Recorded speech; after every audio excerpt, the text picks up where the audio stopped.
বাংলা দিল্লি থেকে উড়ে আসছেন মুখ্যমন্ত্রীর অনুষ্ঠানে যোগ দিতে।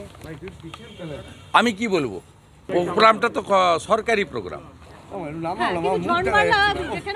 অভিযোগ করছেন যে বিজেপি কিছু কাজ করছে না বলছেন। তো জনবাল্লা অভিযোগ করছে, জনবাল্লার অভিযোগের উত্তর আমাকে দিতে হবে কেন? আরেকটা জিনিস সেটা হচ্ছে যে আজকে উনি উনার মিসেসের অসুস্থতার জন্য ওখানে আছেন, রাজু বিস্তার বাড়িতে আছেন, আমি জানি। সুকান্ত মজুমদার আজকে বলেছেন যে আপনি দলীয় সাংগঠনিক বিষয়ে কর্মসূচিতে থাকেন না, যেখানে মিটিং ফিটিং না, আপনার এটা মানে কমফোর্ট জোন। তো সুকান্তবাবু উত্তর দিতে পারবেন, আমি কেন উত্তর দিতে যাব? যিনি বলেছেন তাকে উত্তর দিতে হবে। আমি আজকে মেদিনীপুরে ডাক্তারদের সাসপেন্ডের বিরুদ্ধে কর্মসূচিতে ছিলাম, সবাই দেখেছেন। আর আমি অর্গানাইজেশনের পোর্টফোলিও হোল্ডার নই, তা আমি বিরোধী দলনেতা, আমার কাজ সম্পর্কে সচেতন। আমি আপনার কাছে যার কথা আপনি বললেন, তার যিনি বলেছেন তার ব্যাখ্যা ওনাকেই দিতে হবে, আমি দিতে পারবো। আচ্ছা, আর কোচবিহারে আজকে আবার বিএসএফ এর উপরে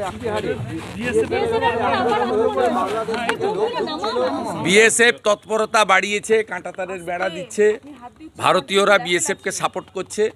এতে চোর, চিটিংবাজ, ডাকাত, বাংলাদেশি লুটেরা যারা এখান থেকে সব কিছু পাচার করে নিয়ে যায়, ভারতের উপরে নির্ভর করে ভিখারিরা, তারা আক্রমণ করবে।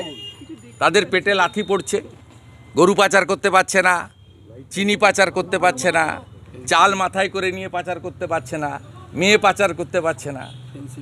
আর মুখ্যমন্ত্রী তার সঙ্গে ফেন্সিডিল আছে, ইবাবা আছে, রাজ্য সরকার অবৈধ। উনি হাইকোর্টে যেতে পারেন না, আমরাও পড়াশোনা জানি, ল মেকার, এমপি এমএলএ আছে। হাইকোর্টে যেতে পারেন 3 জন, যে সাজা পেয়েছেন তিনি, আর যার পরিবারের এই ক্ষতি হয়েছে তিনি, এবং ইনভেস্টিগেটিং এজেন্সি। উনার কোনো রাইট নেই, উনি গেছেন সস্তার পাবলিসিটি করার জন্য। উনার মুখের ভাষা সবাই দেখেছেন। উনি 10 লক্ষ টাকা ক্ষতিপূরণ দিতে চেয়েছিলেন, উনি সুইসাইড চালাতে চেয়েছিলেন, উনি নির্মল ঘোষকে পাঠিয়ে তাড়াতাড়ি করে পুড়িয়ে দিয়েছেন। উনার পুলিশ অগ্নিমিত্রা পাল, সজল ঘোষ, কৌস্তব বাগচিদের এবং বামপন্থী যুব নেতারাও ছিলেন, তাদের সবাইকে গুঁতো মেরে সরিয়ে দিয়ে জোর করে একদম গেরিলা কায়দায় দেহ নিয়ে গিয়ে শ্মশানে পৌঁছে দিয়েছেন। বাড়ির লোক শ্মশানে ক্রিমেশনের খরচও দিতে দেয়নি। সঞ্জীব বলে তৃণমূলের এক ডাকাত কাউন্সিলর, আগে সিপিএম করত, তিনি পোস্টমার্টম ডেথ ওখান থেকে ক্রিমেশন সার্টিফিকেট সংগ্রহ করেছেন। সুদীপ্ত রায়ের কীর্তি সবাই জানে। কেন কেউ না হওয়া সত্ত্বেও আর্জি করে সুশান্ত রায়, অভিজ্ঞ রায় এসেছিলেন। এত কাণ্ড করার পরে মমতা ব্যানার্জি যেগুলো গেছেন 26 সালের নির্বাচন, সেই জন্য আমি আপনাদের বলবো, এই পুরো যে 30-40 মিনিটের ডিসকাশন সবটা আমি প্রথম কথা জানাবো যে এই পরিবার যে রায় হয়েছে, আংশিক রায়, তার পরবর্তী সময়ে তাদের যে কম্পেনসেশন রিফিউজ করা থেকে শুরু করে তাদের যে স্ট্যামিনা এবং লার্জার কনস্পিরেসির জন্য তাদের যে লড়াইয়ের যে মানসিকতা, সেটাকে আমি কোর্নিশ এবং প্রণাম জানানোর জন্যই আজকে এসেছিলাম। দ্বিতীয়ত আগামীকাল সুপ্রিম কোর্টে আবার ডেট আছে।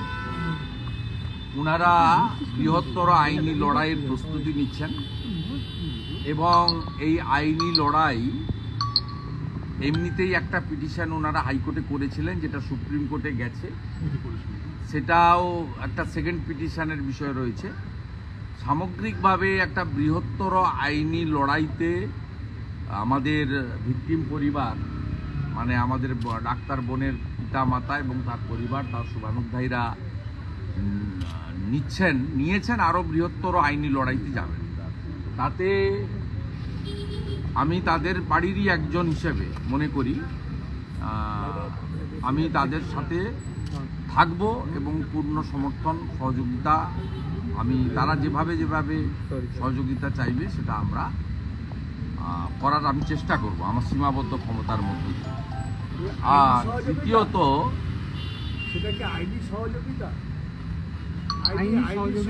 না, ওনারা আইনের বৃহত্তর লড়াইতে নামছেন, তার অনেকেই সাথী, তার মধ্যে আমিও একজন সাথী। অনেকেই ডাক্তার অর্গানাইজেশন, ওনার লয়ার্স, ওনাদের রিলেটিভ অনেকেই ওনার সঙ্গে আছেন, রাজনীতির ঊর্ধ্বে আছেন, মানে ব্লাড রিলেশনের ঊর্ধ্বে আছেন। সেক্ষেত্রে আমিও ওয়ান অফ দেম। সিবিআই এর ভূমিকা নিয়ে ওনারা প্রকাশ্যে গতকাল থেকে বারবার উষ্মা প্রকাশ করেছেন এবং বলা হচ্ছে যে আমি CBI ওনাদের পরিবারের মানে ওনাদের সমস্ত বক্তব্যকে সমর্থন করি।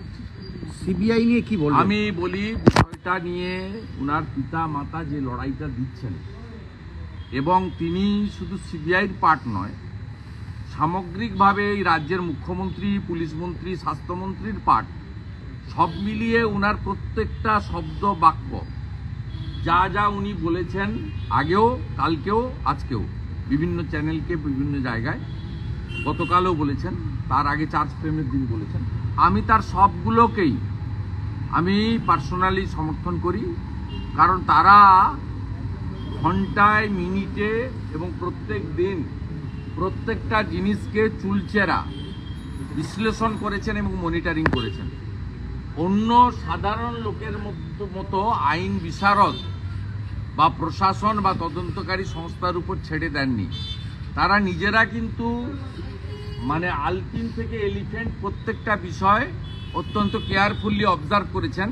তাই ডাক্তার বোনের বাবার যে বক্তব্যগুলো খুব মিনিংফুল এবং অত্যন্ত বাস্তব বলে আমি মনে করি, এবং তিনি যে অভিযোগগুলো যার সম্পর্কেই করছেন, রাজ্যের মুখ্যমন্ত্রীর হঠাৎ লাফিয়ে কোর্টে চলে যাওয়া, সেটা নিয়েও উনি যা বলছেন তার যুক্তি রয়েছে।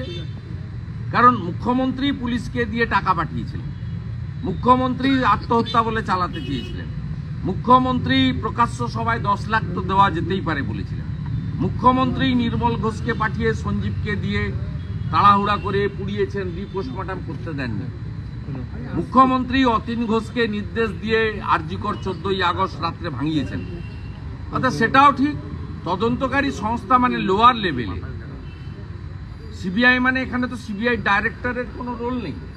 এখানে সিবিআইর যে যারা ইনভেস্টিগেটিং এজেন্সি ছিল বা স্পেশাল টিম ছিল, তাদের ক্ষেত্রেও তার যা বক্তব্য তার যুক্তি আছে, সারবত্তা আছে বলে আমি মনে করি। আমি আলাদা এর ডিটেলস বিশ্লেষণে যাব না। বিরোধী দলনেতা হিসাবে আপনি কিভাবে, কারণ রাজ্যের মানুষ আপনার বক্তব্যের দিকে তাকিয়ে রয়েছে, বিরোধী দলনেতা হিসাবে সিবিআই এর ভূমিকা? আমি সিবিআই তো পার্ট। আপনি যদি চার্জশিট এবং জাজমেন্টে দেখবেন, সেখানে রাজ্য সরকারের পুলিশের, কলকাতা পুলিশের পার্টও আছে, সিবিআইর পার্টও আছে। সিবিআই চার্জশিটে 30টা এমন কথা তুলে ধরে দিয়ে গেছে যাকে অ্যাপ্রিসিয়েট করার মতো। আবার সিবিআইর পার্টে যেসব ত্রুটি আছে বলে ডাক্তার বোনের অভিভাবক তুলে ধরছেন, পিতামাতা তুলে ধরছেন, তারও যুক্তি আছে, সারবত্তা আছে। স্বাভাবিকভাবে আমি আমার স্ট্যান্ড আগে ক্লিয়ার করেছি যে কলকাতা পুলিশ, রাজ্য সরকার, স্থানীয় স্তরে বিচার ব্যবস্থা, ইনভেস্টিগেটিং এজেন্সি সব মিলিয়ে ফাইনালি যে জাজমেন্ট হয়েছে অ্যাকিউজড করে একজনকে, সেটাতে উনার যে বক্তব্য, এই বক্তব্য অত্যন্ত তথ্য নির্ভর, তথ্যযুক্ত এবং যুক্তি নির্ভর। সেই কারণে বিরোধী দলনেতাটা সেকেন্ডারি। আমি এই বাংলার একজন সন্তান, এই বাংলার একজন নাগরিক। আমি নিজেকে মনে করি হুঁশযুক্ত মানুষ। হুঁশ থাকলে মানুষ হওয়া যায়, সেই জন্য নাম হচ্ছে মানুষ। গোটা সমাজ, আপনি যে মিডিয়া থেকে প্রশ্ন করছেন, আপনার বাড়িও এই পরিবারের সঙ্গে আছে। এটা বাংলার বিশেষ করে গোটা ভারতবর্ষের সেন্টিমেন্ট আছে, সবার সেন্টিমেন্ট আছে, তো বাংলা বাঙালির সেন্টিমেন্ট গত 5-6 দিন আগে তো ছিলই, 1 মাসের 1.5 মাস 2 মাস ধরে, গত 5-6 দিন চার্জ ফ্রেম হচ্ছে, সাজা ঘোষণা হচ্ছে। 4-5 দিন আপনি দেখবেন সাধারণ মানুষ রাজনৈতিক কচকিচানি নিজের অভাব অভিযোগের মধ্যে ছিল না। তারা ডাক্তার বোনের জাজমেন্ট নিয়ে, চার্জ ফ্রেম নিয়ে, তার আউটকাম নিয়েই ব্যস্ত ছিল। এবং কালকে ওভারঅল মানুষজন, গোটা বাংলার মানুষজন, তারা খুশি ছিল না, এটা এক কথায় বলা যেতে পারে। এবং আমি মনে করি যে অমীমাংসিত প্রশ্নগুলো রেখে দিয়ে গেছেন চার্জশিটে, সেই বিষয়গুলো সুপ্রিম কোর্ট, তার উপর সকলের আস্থা রাখা উচিত। ভারতবর্ষের সর্বোচ্চ আদালত, তারা এই বিষয়ে যথোপযুক্ত ব্যবস্থা করবেন। কালকের হিয়ারিংয়ের পরে আবার ওনার পরিবারের পক্ষ থেকেও আপনাদের জানাবে। আমারও যদি কিছু বলার থাকে আমি পরবর্তী সময় জানাবো। রেয়ারতম ঘটনা, বিচারক মানতে রাজি হলেন না যে এটা বিরলতম ঘটনা। এটা ডিফারেন্স অফ ওপিনিয়ন আছে। উনি ওনার অধিকারে দিয়েছেন, ওনার জাজমেন্টের অনেকগুলো বিন্দু আছে, অনেকগুলো ভালো কথাও তিনি বলে গেছেন। কলকাতা পুলিশের পার্টে যে ত্রুটিগুলো, হসপিটাল অ্যাডমিনিস্ট্রেশনের পার্টে ত্রুটিগুলো বলে গেছেন, সিবিআইয়ের পার্টে ত্রুটিটাও বলে গেছেন। আবার এটা তিনি একটা লাইন বলেছেন, রেয়ারেস্ট অফ দি, এটা আমার ডিফারেন্স অফ ওপিনিয়ন আছে। জুডিশিয়ারিকে রেসপেক্ট করেই বলি, এটা বিরলতম ঘটনা। কারণ ওয়ার্কিং